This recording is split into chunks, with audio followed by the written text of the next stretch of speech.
Praise the lord. Hallelujah. Brother Bhakt Singh గారి గురించి మనం ధ్యానం చేసుకుంటూ ఉన్నామండి. అందులోని భాగంగా రెండవ భాగంగా మరలా కొన్ని మాటలు ధ్యానం చేద్దాం. పంజాబ్లో జోయా అనే గ్రామంలో సిక్కుల కుటుంబంలో పుట్టిన భక్త్ సింగ్ గారిని దేవుడు తన సేవకుడిగా ఎలా ఏర్పరచుకున్నాడు, దేవుని పరిశుద్ధాత్మను పొందుకున్న భక్త్ సింగ్ గారు కెనడాలో ప్రభునందు మారు మనస్సు పొందుకొని చించి పారేసిన బైబిల్ చదువుకొని తన 19వ ఏట కెనడాలో బాప్తిసం పొందుకున్నాడు. అలాగా ప్రభునందు బాప్తిసం పొందుకున్న భక్త్ సింగ్ గారు ఆ రోజు నుండి దేవుని ఆత్మతో నడిచాడు. అయితే హెబ్రీ పత్రికలో విశ్వాస వీరుల పట్టీలో విశ్వాసం గురించి పరిశుద్ధాత్మ దేవుడు వ్రాయించిన విధంగా ఈ భక్త్ సింగ్ గారికి దేవుని యందు కలిగి ఉన్న విశ్వాసము బహు గొప్పదండి. ఆయనకు ఉన్న అపారమైన విశ్వాసమును గురించి ఆ పరమ తండ్రికే తెలుసు, కానీ సామాన్య మానవులమైన మనము వర్ణించలేనిది. భక్త్ సింగ్ గారు రోజుల తరబడి మోకరించి ప్రార్థన చేస్తూ దేవునితో మాట్లాడుతూ ఉండేవాడు. ఉదయాన్నే లేచిన దగ్గర నుండి ఏ చిన్న పని చేయాలన్నా, దేవా తండ్రి ఈ పని చేయమంటావా వద్దా అని అడిగి చేసేవాడు. ఆ విధంగా భక్త్ సింగ్ గారు దేవుడిని అడిగి పొందుకున్న సంఘటనలన్నింటిలో కొన్ని సంఘటనలను మనము ధ్యానం చేద్దామండి. సింగ్ గారు మొదటిగా కెనడా నుండి బాంబే వచ్చినప్పుడు ఆయన తల్లిదండ్రులు నువ్వు కిరస్థానీయులలో చేరావు అని వచ్చిన ఆయన కుటుంబీకులందరూ కూడా సింగ్ గారిని వెలివేసి అక్కడి నుండి వాళ్ళంతా కలిసి వారి ఊరు వెళ్ళిపోయారు. వారంతా ఆ విధంగా వెళ్ళుచున్నప్పుడు భక్త్ సింగ్ గారు కెనడాలో పనిచేసి సంపాదించుకున్న డబ్బంతా కూడా తన తండ్రికి ఇచ్చి పంపించి వేశాడు. ఇంకా తన జేబులో రూపాయిన్నర ఉంటే వాటితో బాంబేలో సువార్త కరపత్రాలు ప్రింట్ చేయించి హైవేపై ఆగి ఉన్న లారీలో ఉన్న వారికి పంచిపెట్టాడు. ఆ తర్వాత ప్రయాణ బడలికతో అక్కడే ఉన్న బెంచీపై కూర్చుని ప్రార్థించి పండుకున్నాడు. కొంతసేపటికి భక్త్ సింగ్ గారికి చాలా ఆకలి వేసి ప్రభుకి ప్రార్థించి బొంబాయిలో ఉన్న సహోదరి ఇంటికి భోజనం చేద్దామని వెళ్ళాడు. అయితే సింగ్ గారి సహోదరి సింగ్ గారిని చూసి, నీవు అంటరాని వాడు అయ్యావు కదా, మా ఇంటికి రావద్దు అని సింగ్ గారి ముందే తలుపులు వేసుకుంది. ఆ సమయంలో భక్త్ సింగ్ దేవునికి ఇలాగా ప్రార్థించాడు, ప్రభువా దేవా, నాకు ఏ అవసరత కలిగినా నన్ను తప్ప వేరే వారిని అడగవద్దు, నీవు నన్నే ఆశ్రయించాలి అని చెప్పావు కదయ్యా తండ్రి, ఆకలి వేస్తుంది తండ్రి అని ప్రార్థించి ఆ వీధిలో ఉన్న బెంచిపై అక్కడే పండుకున్నాడు. ఆ సమయంలో ప్రార్థన ఆలకించిన ఆ పరమ ప్రభువు ఒక వ్యక్తి ద్వారా బెంచిపై పండుకొని నిద్రిస్తున్న సింగ్ గారి ప్రక్కన ఒక ఆహారం పట్లం పెట్టించాడు. అలాగా ఈ రోజుల్లో కూడా చాలామంది భక్తి గలవారు ఫుట్పాత్లపై నివసించే వారి దగ్గరికి రాత్రులు వచ్చి ఆహార పట్లాలు, చలి కొరకు దుప్పట్లు వారి దగ్గర పెట్టి వెళుతూ ఉంటారు. ఆ విధంగా పరమప్రభువు ఆనాటి ఏలియా ప్రవక్తను కాకలితో పోషించిన విధంగా సింగ్ గారు ఎప్పుడు ఆకలితో ప్రార్థించినా ఆశ్చర్యంగా ఆయన ఆకలిని తీర్చేవాడు. భక్త్ సింగ్ గారికి ఆకలితో నిద్ర పట్టనందున లేచి కూర్చున్నప్పుడు ప్రక్కన ఆహార పొట్లం కనిపించింది. సింగ్ గారు దేవునికి ప్రార్థించి ఆ ఆహారం తిన్నాడు. బంధువులంతా భక్త్ సింగ్ను దూషించి ఉన్నతమైన సిక్కు మతమును వదిలి అంటరాని వాడు అయ్యావు కదా అని సమయం వచ్చినప్పుడల్లా అయిన వారందరూ కూడా అవమానకరంగా మాట్లాడుతూ ఉండేవారు. అప్పుడు భక్త్ సింగ్ గారు వారి మాటలు విని, అంటరాని వాని కంటే ఇంకా అధ్వాన్నమైన స్థితిలో ఉన్న నేను యేసుక్రీస్తును తెలుసుకున్న తర్వాత నేనెంత పాపాత్ముడనో తెలుసుకున్నాను. యేసయ్యను తెలుసుకున్న తర్వాత నేను రాజులైన యాజక సమూహములో చేరి దేవునికి యాజకుడినయ్యాను. యేసయ్య ద్వారా పరలోకమునకు నిత్య వారసుడినయ్యాను అని వారికి బదులిచ్చాడు. భక్త్ సింగ్ గారు ఆ విధంగానే కొన్ని రోజులు బొంబాయి వీధులలోనే తిరుగుతూ వాక్యం ప్రకటిస్తూ ఉన్నప్పుడు ఆయన చెప్పే సువార్తకు ఆకర్షితులై ఎంతోమంది ఆయనకు చేరువయ్యారు. ఆ తర్వాత ఒకరోజు సింగ్ గారు ఆయనకు ఒక విషయం గుర్తుకు వచ్చింది. ఏమిటంటే కెనడాలో ఉన్నప్పుడు కెనడాలోనే ఉన్న ఒక ఇండియన్ మిషనరీ ఇంటిలో పనిచేశాడు. ఆ సమయంలో వారి అడ్రస్సు తెలుసుకున్నందున ఆయన్ని వెతుక్కుంటూ వారింటికి వెళ్ళి ఆ ఇంటి వాచ్మెన్ని అడిగాడు. ఆ కాపలాదారుడు, ఆ పాస్టర్ గారు ఇంకా రాలేదు నాయన, కెనడాలోనే ఉన్నారు, మీరు కలవాలంటే వారింట్లో ఉంటున్న ఒక పాస్టర్ గారు ఉన్నాడు, ఆయన కలవమని చెప్పాడు. సరేమని భక్సింగ్ గారు ఆయన కలుసుకుందామని వెళ్ళి తలుపు తట్టాడు. ఆ పాస్టరు భక్సింగ్ గారిని చూసి పరిచయాలు అయ్యాక, బ్రదర్ భక్సింగ్, మీరు ఈస్టర్ మెసేజ్ చెప్పండి, ఇప్పటి వరకు ఆ వర్తమానం ఎవరో అందిస్తారు అని నేను ఎదురు చూస్తూ ఉన్నప్పుడు దేవుడు మిమ్మల్ని మా దగ్గరకు పంపించాడు అని చెప్పాడు. అందుకు భక్సింగ్ గారు ఎంతో సంతోషించి దేవునికి ప్రార్థించి ఒప్పుకొని ఈస్టర్ రోజున పునరుత్థానం గురించి అద్భుతంగా ప్రసంగించాడు. ఆ ప్రసంగాన్ని విన్నవారు ఎంతోమంది ఆ రోజున ప్రభునందు తిరిగి జన్మించి వారి ఆత్మలకు రక్షణ కలిగించుకున్నారు.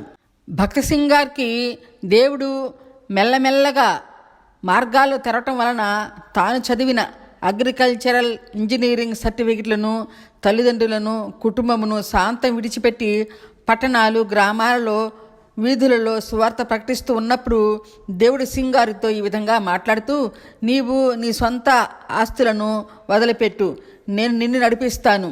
నీకు ఏ విధమైన అవసరం ఉన్నా నీవు నన్నే అడగాలి, కానీ వేరే ఎవరిని ఏమీ సహాయం కోరకూడదు. నీకు ఏ డినామినేషన్ నీకు ఉండకూడదు అని, ఏ సంస్థ తరపున నీవు పని చేయకూడదు, ఏ సంస్థలోనూ నువ్వు చేరకూడదని దేవుడు భక్సింగ్ గారికి ఆజ్ఞాపించాడు. ఆ విధంగా భక్సింగ్ గారు దేవుని చిత్తము చొప్పున, దేవుని మాట చొప్పున సింగ్ గారు మద్రాసు చేరుకున్నారు.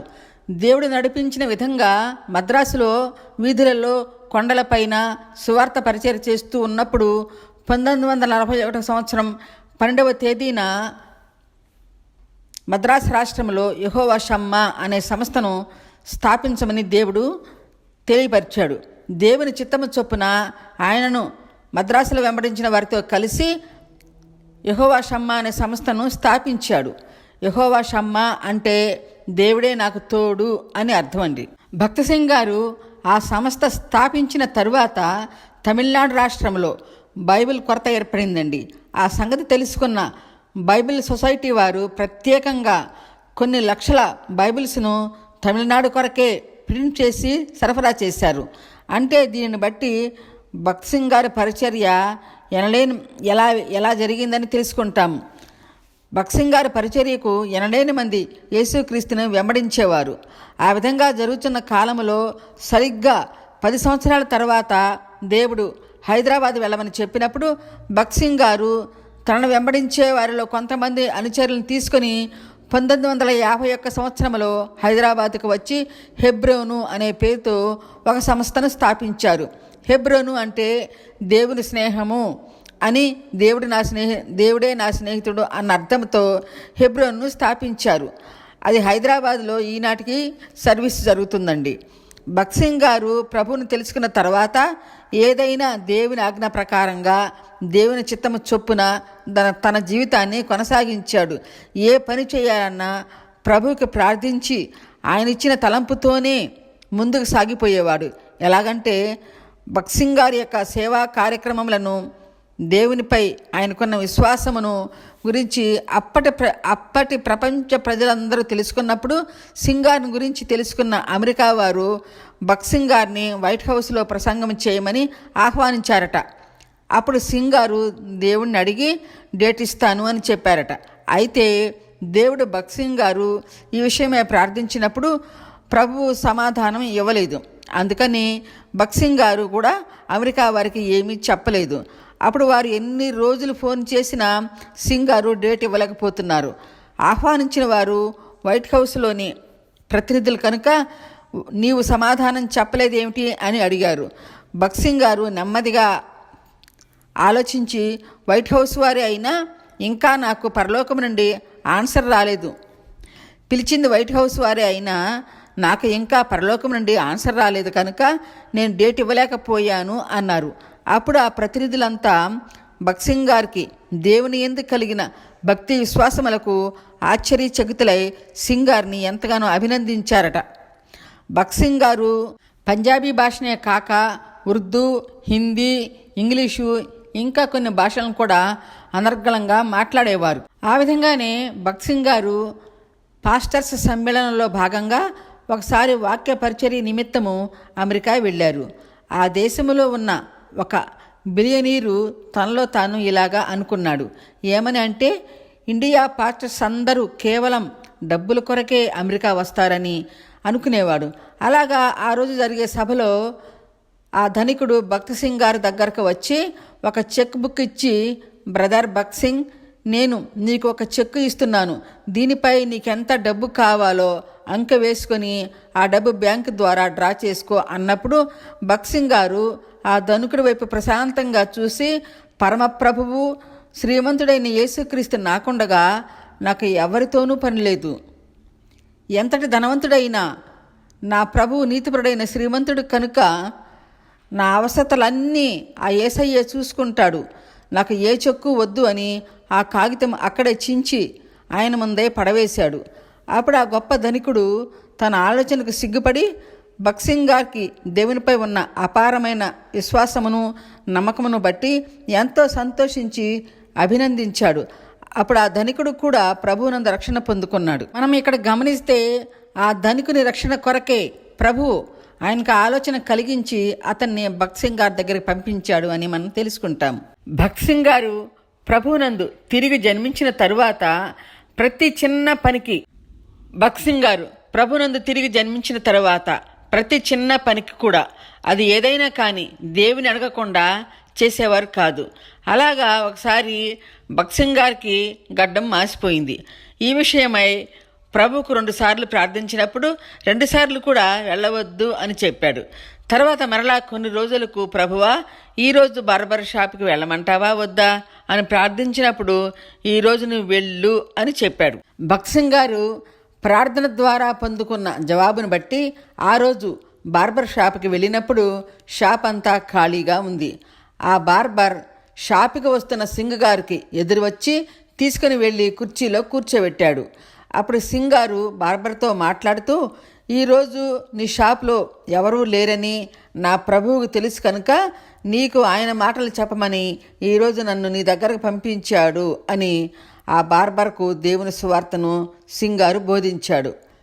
దైవ సేవకుడు చెప్పిన మాటలు ఆ బార్బర్ శ్రద్ధగా విన్నందున దేవుని యందు ప్రేమ కలిగిన వాడుగా అయ్యాడు.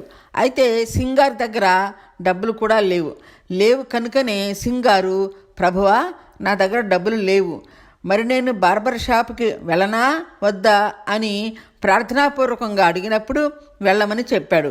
కనుకనే షాపుకు వచ్చాడు. క్షౌరం చేసినంతసేపు కూడా ఆయనకు రక్షణ సువార్త చెప్పి అయిన తరువాత, బ్రదర్ నా దగ్గర డబ్బులు లేవు అన్నాడు. అంతలో ఆ పనివాడు, బ్రదర్ భక్త్ సింగ్ గారు, మీరు నాకు డబ్బులు ఇవ్వనక్కర్లేదు, అయినా నాకు రక్షణ సువార్త బోధించారు, అదే నాకు సంతోషం అని సింగ్ గారిని సంతోషంగా అక్కడి నుండి సాగనంపాడు. ఆ విధంగా సింగ్ గారికి ఆకలైనా, ప్రయాణాలు చేయాల్సి వచ్చినా ఇలాగే అడుగుతూ ప్రభు చెప్పిన సమాధానం బట్టి ముందుకు నడుస్తూ ఉండేవాడు. దీనిని బట్టి మనం ఆలోచిస్తే ఆ బార్బర్ ప్రభు చిత్తములో ఉన్నవాడు కనుక ఆ షాపులో ఎవరు లేనప్పుడు యేసయ్య సింగ్ గారిని పంపించి రక్షణ సువార్త బోధింపచేసి ఆ మంగళవారిని తన బిడ్డగా చేసుకున్నాడు. ఇలాంటి సంఘటనలు బట్టి మానవుల పట్ల దేవునికున్న ప్రణాళికలు ఎలా ఉంటాయి అనేది మనం తెలుసుకుంటాము. అలాగే మరి ఒకసారి భక్త్ సింగ్ గారు సువార్త పరిచర్య నిమిత్తము చాలా ఆకలిగా ఉంది. చేతిలో పైసా లేదు. అసలు సింగ్ గారు తన దగ్గర డబ్బులు ఉంచుకునేవాడు కాదు. ఎందుకంటే నీ దగ్గర డబ్బులు పెట్టుకోవద్దు, నేను నిన్ను చూసుకుంటాను, పోషిస్తాను అని దేవుడు సింగ్ గారికి చెప్పినందున డబ్బులు ఉన్న ఆయన చేతిలో డబ్బులు ఉంచుకునేవాడు కాదు. అలాగా భక్త్ సింగ్ గారు సువార్త పరిచర్యకి వెళ్ళినప్పుడు ఒక సమయంలో ఆకలి కొనినప్పుడు, ప్రభువా నాకు చాలా ఆకలిగా ఉంది, నా దగ్గర అయితే డబ్బులు లేవని నీకు తెలుసు కదా అని ప్రార్థిస్తూ ఉన్నప్పుడు, నీకెదురుగా ఉన్న హోటల్కి వెళ్ళి నీకు కావాల్సినవన్నీ ఆర్డర్ చేసి తిను అని సమాధానం చెప్పాడు. సింగ్ గారు దేవుడిని మరలా అడిగి దేవుని మాట చొప్పున విశ్వాసంతో ఆ హోటల్కి వెళ్ళి తనకు కావలసినవన్నీ ఆర్డర్ చేసుకొని ప్రార్థించి భోజనం చేశాడు. ఆ తరువాత కౌంటర్ దగ్గరికి వెళ్ళి డబ్బులు ఇవ్వాలి కదా ప్రభువా అని ప్రార్థన చేసినప్పుడు, నీవు ఆ బిల్ తీసుకొని ఆ కౌంటర్ దగ్గరికి వెళ్ళు అని చెప్పాడు. సింగ్ గారు ఆ బిల్లు తీసుకొని కౌంటర్ దగ్గరికి వెళ్ళి ఆ బిల్లు ఇవ్వబోతుండగా అంతలో ఒక వ్యక్తి వచ్చి, బ్రదర్ భక్త్ సింగ్, ఆ బిల్లు నేను కడతాను, నేను ఇక్కడ ఉండగా నిన్ను ఆ బిల్లు ఎలా కట్టిస్తాను అని ఆపు చేసి ఆ వచ్చిన వ్యక్తి బిల్లును చెల్లించాడు. ఇలాగా భగత్ సింగ్ గారి జీవితంలో సింగ్ గారికి దేవునిపై ఆయనకున్న విశ్వాసమును బట్టి ఎన్నో మిరాకిల్స్ జరిగాయండి. అవన్నింటినీ గురించి మనం ఎలా తెలుసుకోగలుగుతున్నాము అని కొందరు అనుకుంటారు. భగత్ సింగ్ గారు కొన్ని సంవత్సరాల కిందట ఈ మధ్య మరణించారు. ఆయనకు దేవుని యందు కలిగిన అనుభవాలను మీటింగ్స్లో ప్రకటించేవాడు. ఆ ప్రసంగములన్నీ ఆయన వెంబడించిన వారు ఆ ప్రసంగాలు విని వ్రాసి ఉంచటమే కాకుండా వారు కూడా ప్రకటించేవారు. వారి మాటలు విన్న వారితోటి పాస్టర్లు కూడా బోధించేవారు. ఆ విధంగా ఆనాటి సంఘటనలన్నీ ఈ రోజుకి ఈ విధంగా ప్రకటించబడుతున్నాయి.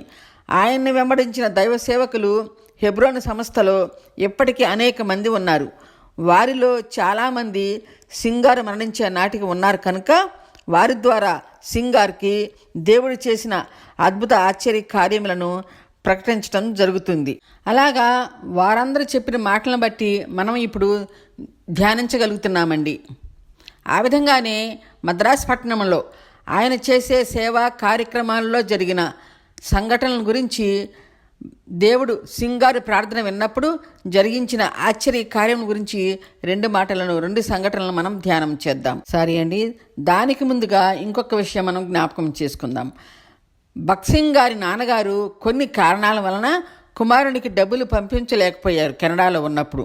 అప్పుడు సింగ్ గారి దగ్గర అస్సలు డబ్బులు లేనందున ఒకసారి దిగాలుగా కుర్చీ మీద కూర్చుని ప్రార్థించుకున్న తర్వాత తనలో తాను ఆలోచించుకుంటూ ఉన్నాడు. భగత్ సింగ్ గారు తన అంతరంగంలో ఏమి ఆలోచిస్తూ ఉన్నాడంటే, ప్రభువా, నేను ఎరుగకముందు ఎంతో విలాసవంతంగా జీవించేవాడిని, విరివిగా డబ్బు ఖర్చు చేసేవాడిని, మంచి ఆహార పదార్థాలు భుజించేవాడిని. అయితే దేవా, ఇప్పుడు నా అవసరానికి ఖర్చు చేయటానికి కూడా నా దగ్గర డబ్బులు లేవు. ప్రభువా, ఎలా జీవించాలో తెలియటం లేదు అని ఆలోచనలతో ఉన్నాడు. అంతలో ప్రభు భగత్ సింగ్ గారు భుజముపై చేయి వేసి, నేను నిన్ను విడనాడను, ఎడబాయను అన్న మెల్లని స్వరముతో మాట్లాడాడు. వెంటనే భగత్ సింగ్ గారు, ప్రభువా, నీవు అందరి హృదయాలోచన ఎరిగిన దేవా, నన్ను క్షమించు నాయనా అని ప్రార్థించాడు. అంతలో ఒక వ్యక్తి అక్కడికి వచ్చాడు.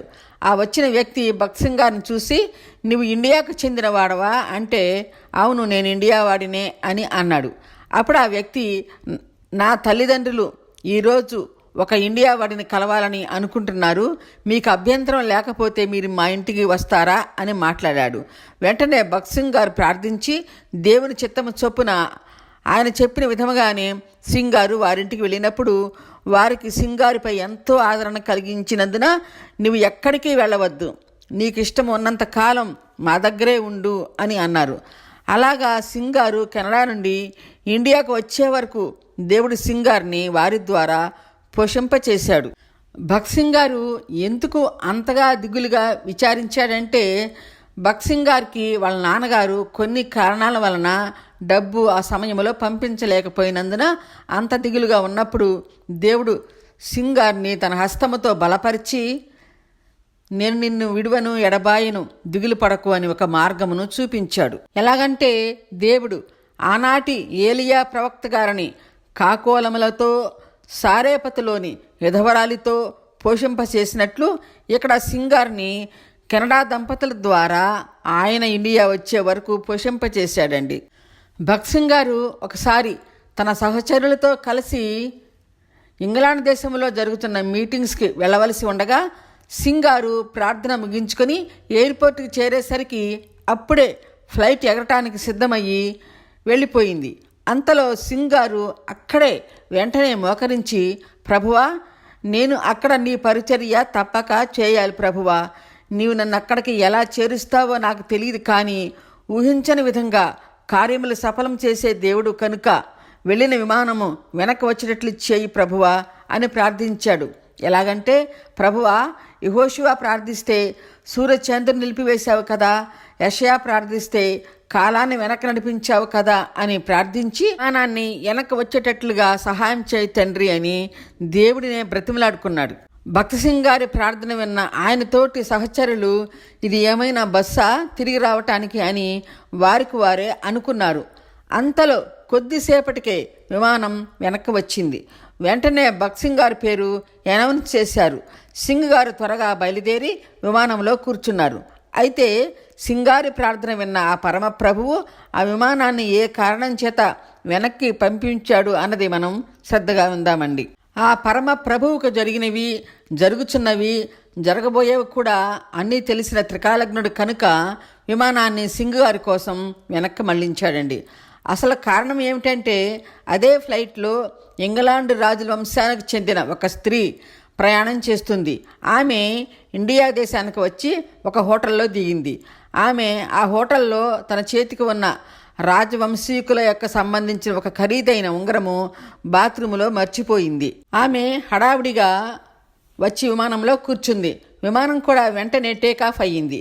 కొద్దిసేపటికి ఆమె చేతి వేలుకు ఉంగరం లేదని గ్రహించింది. హోటల్లో వాష్రూమ్లో పెట్టాను అన్న సంగతి ఆమెకు గుర్తు వచ్చింది. వెంటనే విమానం నడిపే పైలట్ దగ్గరికి వెళ్ళి, నేను రాజుల వంశమునకు చెందిన నా రింగ్ మర్చిపోయాను, విమానం వెనక్కి తిప్పండి అని అడిగినప్పుడు పైలట్, అది ఎలాగా మేడం, ఇది బస్ కాదు కదా అని అన్నప్పుడు ఆమె పైలట్తో మాట్లాడుతూ, ఆ రింగ్ నాకు ఎంతో ప్రాధాన్యత కలిగినది, ఎంత ఖర్చైనా నేను భరిస్తాను, విమానం వెనక్కి తిప్పండి అని ఆమె బ్రతిమలాడింది. ఇంకా ఆ పైలట్ విమాన శాఖ వారితో సంప్రదించిన తరువాత మరలా విమానాన్ని వెనక్కి తిప్పాడు. అంతలో మైకులో ఒక అనౌన్స్మెంట్ వినిపించింది. ఏమిటంటే, భగత్ సింగ్ గారు ఇందాక తప్పిపోయాడు కనుక ఉంటే విమానంలోకి రండి అని చెప్పినప్పుడు సింగ్ గారు గబగబా విమానంలోకి వెళ్ళి కూర్చొని ఇంగ్లాండ్లో జరిగిన మీటింగ్స్లో సువార్త బోధించాడు. అయితే మనం గమనిస్తే భగత్ సింగ్ గారు ప్రార్థించి, దేవుడు నా ప్రార్థన ఆలకించి తప్పకుండా విమానం వెనక్కి పంపిస్తాడు అన్న విశ్వాసంతో అక్కడే కూర్చున్నాడు. అంతటి విశ్వాసము, భక్తి కలిగిన వారు భగత్ సింగ్ గారు. భగత్ సింగ్ గారికి ఉన్న విశ్వాసము, ప్రేమను బట్టి దేవుడు ఆ యొక్క విమానాన్ని వెనక్కి తిరిగి పంపించి మిస్ అయిన విమానాన్ని భగత్ సింగ్ గారు ఎక్కేటట్లు చేశాడు. దీనిని బట్టి భగత్ సింగ్ గారు ఆ రోజు ప్రకటించిన సువార్తకు ఎన్ని ఆత్మలు రక్షింపబడాలని ఉందో మనకు తెలియదు, కానీ దేవునికి తెలుసు కనుక విమానాన్ని వెనక్కి పంపించాడు. ఇది అంతా జరగాలని ఉంది కనుక దేవుడు ఆమె విలువైన ఉంగరాన్ని మర్చిపోయేటట్లు చేశాడు. ఆమె సింగ్ గారు ఇద్దరు కూడా అదే ఫ్లైట్లో ఇంగ్లాండ్ చేరారు. ఇన్ని విధాలుగా దేవుడు భగత్ సింగ్ గారిని నడిపించాడు. దీనిలోని భాగంగానే జరిగిన యథార్థ సంఘటనలలో మరికొన్ని మరలా మనం ధ్యానం చేద్దామండి. హల్లెలూయా, ఆమేన్.